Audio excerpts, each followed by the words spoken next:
جن کا ترجمہ میں نے آپ کے گوش گزار کر دیا، یہ آپ سامنے رکھیے اور پھر ان کی تفسیر میں جاتے ہیں۔ اللہ رب العالمین نے ان آیات کے اندر جہاں اپنی توحید کا ذکر فرمایا، وہاں اپنے حبیب اعظم صلی اللہ علیہ وآلہ وسلم کو جو نعمتیں عطا فرمائی، جو خزانے عطا فرمائے، ان خزانوں کا بھی ذکر فرمایا کہ یرزق من یشاء بغیر حساب، میں اللہ ہو کر بغیر حساب کے دے رہا ہوں، تو محبوب ہو کے بغیر حساب کے تقسیم کرتا جا۔ سبحان اللہ۔ اپنی ذات کے لیے فرمایا یرزق من یشاء بغیر حساب، اور اپنے محبوب کے لیے فرمایا انا اعطیناک الکوثر۔ اے حبیب، ہم نے آپ کو کثرت کے ساتھ نہیں دیا، کوثر کے ساتھ دیا۔ فصل لربک وانحر، آپ اپنے رب کے لیے نماز پڑھے اور قربانی دے۔ ان شانئک ھو الابتر، آپ کا دشمن ہمیشہ بے نام و نشان رہے گا۔ اب قرآن مجید نے ان 3 آیات کے اندر 3 چیزوں کا ذکر کیا ہے، ایک اپنے محبوب کو خزانوں سے نوازنے کا، ایک اپنے محبوب کی عبادات کا، اور ایک ہر اس شخص کے بے نام و نشان رہنے کا جو کسی بھی طرح، کسی بھی انداز میں، کسی بھی حرکت میں رسول اللہ صلی اللہ علیہ وآلہ وسلم کا مقابلہ کرنے کی کوشش کرتا ہے یا حضور علیہ الصلوۃ والسلام کی ذات کو ڈی گریڈ کرنے کی کوشش کرتا ہے۔ اور اس میں ہر وہ نسبت موجود ہے جس کا تعلق حضور کی ذات کے ساتھ ہو، چاہے وہ حضور کے صحابہ ہو، چاہے وہ حضور کی بیٹیاں ہو، چاہے وہ حضور کے بیٹے ہو، چاہے وہ حضور کی ازواج ہو، چاہے وہ حضور علیہ الصلوۃ والسلام کے والدین کریمین صفتین نیرین کوکبین نجمین روحین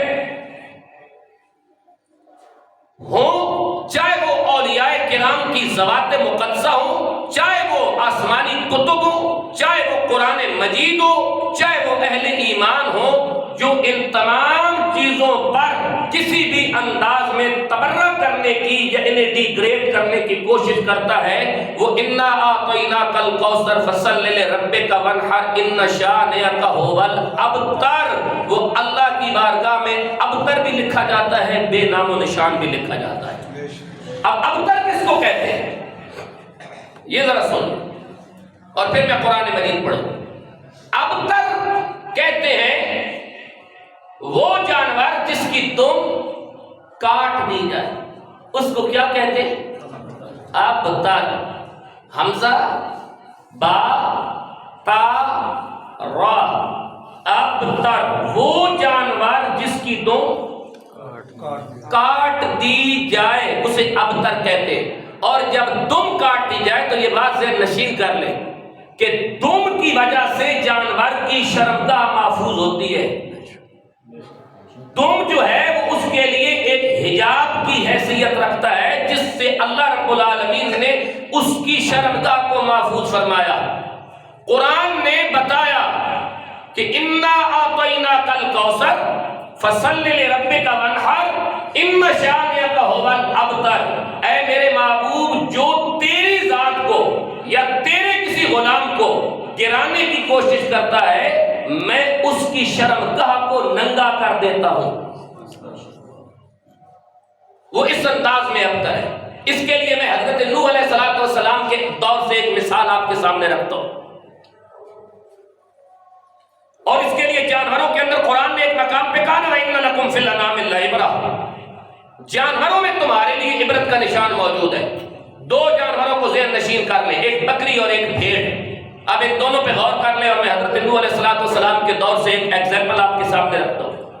جس وقت حضرت نوح علیہ السلام نے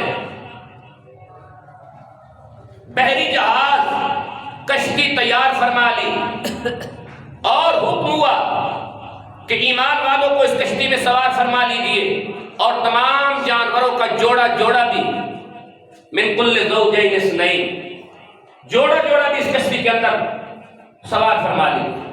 جب حضرت نوح علیہ السلام نے کشتی میں جانوروں کو سوار کیا، یہ بات ذہن نشین کیجئے گا کہ اس کشتی کے اندر کتا بھی موجود ہے، خنزیر بھی موجود ہے، نبی کی کشتی میں کتا اور خنزیر سوار ہو جائے تو بچ جاتا ہے، سگا پتر اگر نبی کی کشتی میں سوار ہونے کے بجائے پہاڑ پہ چڑھے تو ڈوب جاتا ہے۔ اگر یہ امت چاہتی ہے نا کہ یہ امت بچ جائے تو اسے نبی کی کشتی میں سوار ہونا ہوگا۔ سبحان اللہ، اونچا بولے گا۔